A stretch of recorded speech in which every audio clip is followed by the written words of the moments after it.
नमस्कार बच्चों, कैसे हैं आप सब। आशा करती हूँ कि आप अपने घरों में सुरक्षित होंगे। बच्चों, आज हम पढ़ने जा रहे हैं आपका 7वां पाठ, जिसका शीर्षक है दान का हिसाब। तो इस पाठ पढ़ने से पहले हम इसके कुछ शब्द अर्थ देख लेते हैं। पहला शब्द है वक्त। वक्त होता है समय। विद्वान, विद्वान होता है बुद्धिमान। गुहार, पुकार। कृपा, दया। कर्तव्य, करने योग्य। प्रसिद्धि, मशहूरी। हुक्म होता है आदेश। तो ये थे इसके कुछ शब्द अर्थ।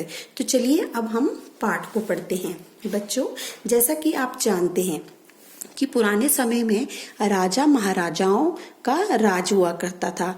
कुछ राजा तो बहुत ही अच्छे होते थे, वह प्रजा की हर बात का ख्याल रखते थे और उनको मुंह मांगी रकम दे दिया करते थे। लेकिन कुछ राजा कंजूस होते थे, वह प्रजा के ऊपर एक भी रुपया खर्च नहीं करना चाहते थे। तो ऐसे ही एक राजा की कहानी हम आज पढ़ने जा रहे हैं, जो कि बहुत ही कंजूस था। तो चलिए हम इस कहानी को शुरू करते हैं। एक था राजा। राजा जी लकदक कपड़े पहनकर यूं तो हजारों रुपए खर्च करते रहते थे, पर दान के वक्त उनकी मुट्ठी बंद हो जाती थी। राज्यसभा में एक से एक नामी लोग आते रहते थे, लेकिन गरीब, दुखी, विद्वान, सज्जन, इनमें से कोई भी नहीं आता था। अब ये लोग वहां क्यों नहीं आते होंगे? क्योंकि वहां पर इनका बिल्कुल सत्कार नहीं होता था, इसलिए ये वाले लोग वहां पर नहीं आते थे। एक बार उस देश में अकाल पड़ गया। पूर्वी सीमा के लोग भूखे प्यासे मरने लगे। राजा के पास खबर आई। वे बोले, यह तो भगवान की मार है, इसमें मेरा कोई हाथ नहीं है। लोगों ने कहा, महाराज, राज भंडार से हमारी सहायता करने की कृपा करें, जिससे हम लोग दूसरे देशों से अनाज खरीदकर अपनी जान बचा सकें। राजा ने कहा, तुम लोग अकाल से पीड़ित हो, कल पता चलेगा कहीं भूकंप आया है, परसों सुनूंगा कहीं के लोग बड़े गरीब हैं, 2 वक्त की रोटी नहीं जुटती। इस तरह सभी की सहायता करते करते जब राज भंडार खत्म हो जाएगा, तब खुद मैं ही दिवालिया हो जाऊंगा। तो देखा आपने कि राजा लोगों की बिल्कुल सहायता नहीं करना चाहता था और इसके लिए वह तरह तरह के तर्क दे रहा था। यह सुनकर सभी निराश होकर लौट गए। इधर अकाल का प्रकोप फैलता ही जा रहा था। न जाने रोज कितने ही लोग भूख से मरने लगे। लोग फिर राजा के पास पहुंचे। उन्होंने राजसभा में गुहार लगाई, दुहाई महाराज, आपसे ज्यादा कुछ नहीं चाहते, सिर्फ 10,000 रुपए हमें दे दें तो हम आधा पेट खाकर भी जिंदा रह जाएंगे। राजा ने कहा, 10,000 रुपए भी क्या तुम्हें बहुत कम लग रहे हैं? और उतने कष्ट से जीवित रहकर लाभ ही क्या है? एक व्यक्ति ने कहा, भगवान की कृपा से लाखों रुपए राजकोष में मौजूद हैं, जैसे धन का सागर हो। उसमें से एक आध लोटा ले लेने से महाराज का क्या नुकसान हो जाएगा? राजा ने कहा, राजकोष में अधिक धन है तो क्या उसे दोनों हाथों से लुटा दूं? एक अन्य व्यक्ति ने कहा, महल में प्रतिदिन हजारों रुपए इन सुगंधित वस्त्रों, मनोरंजन और महल की सजावट में खर्च होते हैं। यदि इन रुपयों में से ही थोड़ा सा धन जरूरतमंदों को मिल जाए तो उन दुखियों की जान बच जाएगी। यह सुनकर राजा को क्रोध आ गया। वह गुस्से से बोला, खुद भिखारी होकर मुझे उपदेश दे रहे हो? मेरा रुपया है, मैं चाहे उसे उबाल कर खाऊं या तल कर, मेरी मर्जी। तुम अगर इसी तरह बकवास करोगे तो मुश्किल में पड़ जाओगे, इसीलिए इसी वक्त तुम चुपचाप खिसक जाओ। राजा का क्रोध देखकर लोग वहां से चले गए। राजा हंसते हुए बोला, छोटे मुंह बड़ी बात, अगर 100-200 रुपए होते तो एक बार सोच भी सकता था। पहरेदारों की खुराक 2-4 दिन कम कर देता और ये रकम पूरी हो जाती। मगर 100-200 से इन लोगों का पेट नहीं भरेगा। एकदम 10,000 की मांग कर बैठे। छोटे लोगों के कारण नाक में दम हो गया है। यह सुनकर वहां उपस्थित लोग हाँ हूँ कहकर रह गए, मगर मन ही मन उन्होंने भी सोचा, राजा ने यह ठीक नहीं किया। जरूरतमंदों की सहायता करना तो राजा का कर्तव्य है। मतलब उसके जो राज दरबारी भी होंगे वो भी यही सोच रहे हैं कि जरूरतमंदों की सहायता करनी चाहिए, लेकिन राजा को ये समझ नहीं है। 2 दिन बाद न जाने कहां से एक बूढ़ा सन्यासी राजसभा में आया। उसने राजा को आशीर्वाद देते हुए कहा, दाता कर्ण महाराज, बड़ी दूर से आपकी प्रसिद्धि सुनकर आया हूँ। सन्यासी की इच्छा भी पूरी कर दें। अब सन्यासी ने उसको कहा है दाता कर्ण। बच्चों, कर्ण जो थे वो बहुत बड़े दानवीर थे। वह दानवीर कर्ण के नाम से जाने जाते थे। तो ये जो सन्यासी था इसने राजा को ही दाता कर्ण की संज्ञा दे दी। अपनी प्रशंसा सुनकर राजा बोला, जरा पता तो चले तुम्हें क्या चाहिए। यदि थोड़ा कम मांगो तो शायद मिल भी जाए। सन्यासी ने कहा, मैं तो सन्यासी हूँ, मैं अधिक धन का क्या करूँगा। मैं राजकोष से 20 दिन तक बहुत मामूली भिक्षा प्रतिदिन लेना चाहता हूँ। मेरा भिक्षा लेने का नियम इस प्रकार है, मैं पहले दिन जो लेता हूँ दूसरे दिन उसका दुगुना, फिर तीसरे दिन उसका दुगुना, चौथे दिन तीसरे दिन का दुगुना, इसी तरह से प्रतिदिन दुगुना लेता जाता हूँ। भिक्षा लेने का मेरा यही तरीका है।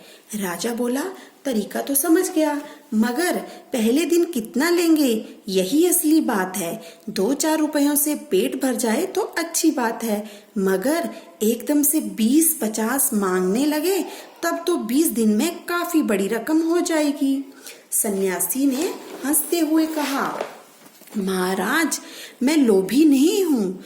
आज मुझे 1 रुपया दीजिए, फिर 20 दिन तक दुगने करके देते रहने का हुक्म दे दीजिए। यह सुनकर राजा ने हुक्म दे दिया। यह सुनकर राजा, मंत्री और दरबारी सभी की जान में जान आई। राजा ने हुक्म दे दिया कि सन्यासी के कहे अनुसार 20 दिन तक राजकोष से उन्हें भिक्षा दी जाती रहे। सन्यासी राजा की जय जयकार करते हुए घर लौट गए। राजा के आदेश के अनुसार राज भंडारी प्रतिदिन हिसाब करके सन्यासी को भिक्षा देने लगा। इस तरह 2 दिन बीते, 10 दिन बीते, 2 सप्ताह भिक्षा देने के बाद भंडारी ने हिसाब करके देखा कि दान में काफी धन निकल जा रहा है। यह देखकर उन्हें उलझन महसूस होने लगी। महाराज तो कभी किसी को इतना दान नहीं देते हैं। उसने यह बात मंत्री को बताई। मंत्री ने कुछ सोचते हुए कहा, वाकई यह बात तो पहले ध्यान में ही नहीं आई थी, मगर अब कोई उपाय भी नहीं है। महाराज का हुक्म बदला नहीं जा सकता। इसके बाद फिर कुछ दिन बीते। भंडारी फिर हड़बड़ाता हुआ मंत्री के पास पूरा हिसाब लेकर आ गया। हिसाब देखकर मंत्री का चेहरा फीका पड़ गया। वह अपना पसीना पोंछकर, सिर खुजलाकर, दाढ़ी में हाथ फेरते हुए बोला, यह क्या कर रहे हो? अभी से इतना धन चला गया है तो फिर 20 दिनों के अंत में कितने रुपए होंगे?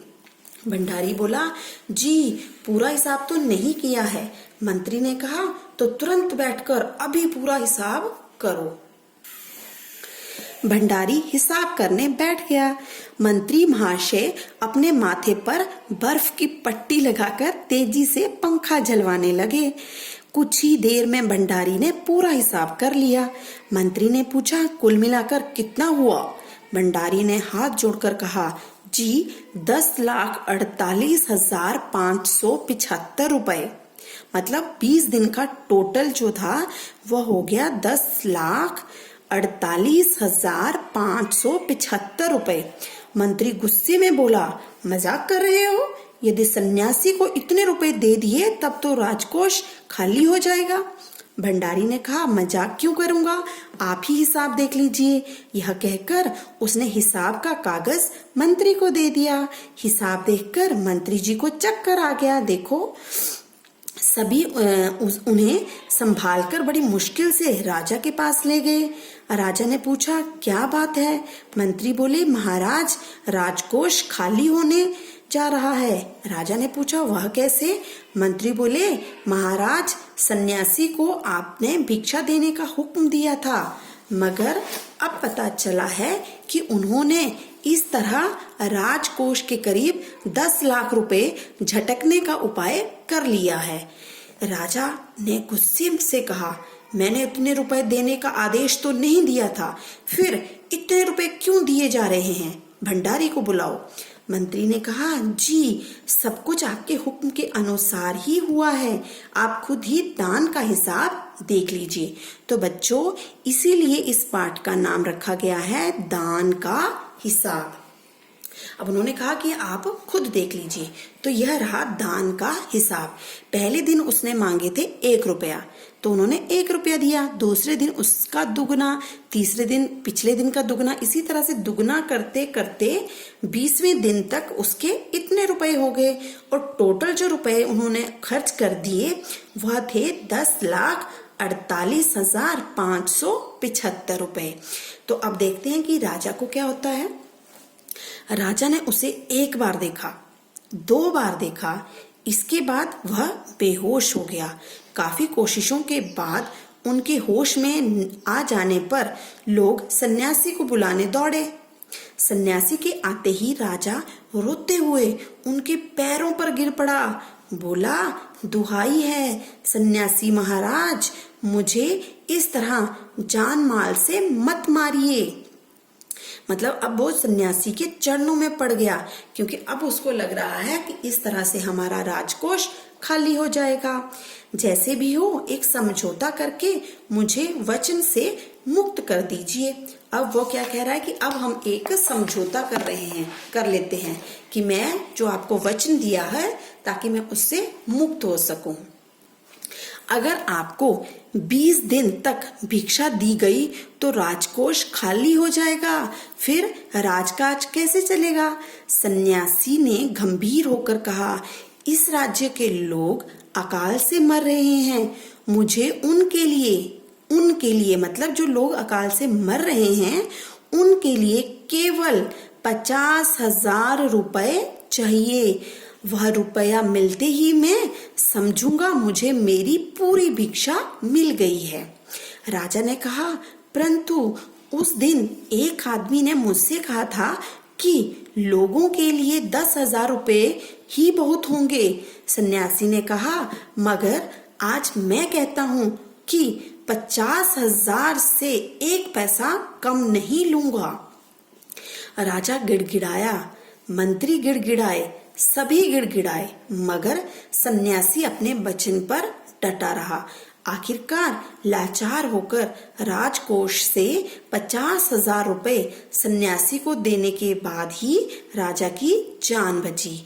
पूरे देश में खबर फैल गई कि अकाल के कारण राजकोष से 50,000 रुपए राहत में दिए गए हैं। सभी ने कहा, हमारे महाराज कर्ण जैसे ही दानी हैं।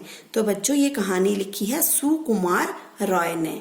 ठीक है, तो फिर उसके बाद पूरे देश में ये खबर फैल गई कि राजा ने दान में 50,000 रुपए दे दिए हैं और सभी उसको कर्ण मतलब दानवीर कर्ण के नाम से जानने लगे। मतलब सब उसको क्या कह के पुकारने लगे, महाराज कर्ण। मतलब उनको महाराज कर्ण के साथ कंपेयर करने लगे कि जैसे महाराज कर्ण बहुत ही दानवीर थे, तो वैसे ही यह राजा भी बहुत ही दानी है, क्योंकि उसने दान में ही 50,000 रुपए दे दिए। तो बच्चों, यह थी आपकी कहानी दान का हिसाब। अब राजा ने क्या सोचा था कि अगर उसने पहले दिन 1 रुपया मांगा है तो दूसरे दिन अगर दुगना भी करेंगे तो कितने हो जाएंगे। तो आप बच्चों ने भी खुद ही देख लिया कि अगर हम एक दिन 1 रुपया लेते हैं, फिर दूसरे दिन 2 रुपये, इसी तरह से दुगना करते करते जब हम 20 दिनों तक पैसे लेते रहेंगे तो बहुत ज्यादा मात्रा इकट्ठी हो जाती है। तो इस तरह से यह पाठ था आपका दान का हिसाब। तो आशा करती हूँ कि आपको ये पाठ पसंद आया होगा। आप बच्चों ने अब क्या करना है, इस पूरे पाठ की अच्छे से रीडिंग करनी है। ठीक है, अच्छे से इसको रीड करेंगे आप सब बच्चे, दान का हिसाब पाठ, और उसके बाद इसके जो शब्द अर्थ मैंने लिखवाए हैं वह आपने लिखने हैं और इसको बहुत ही अच्छे से समझना है। और अगली वीडियो में हम करेंगे इसके प्रश्न उत्तर। धन्यवाद बच्चों।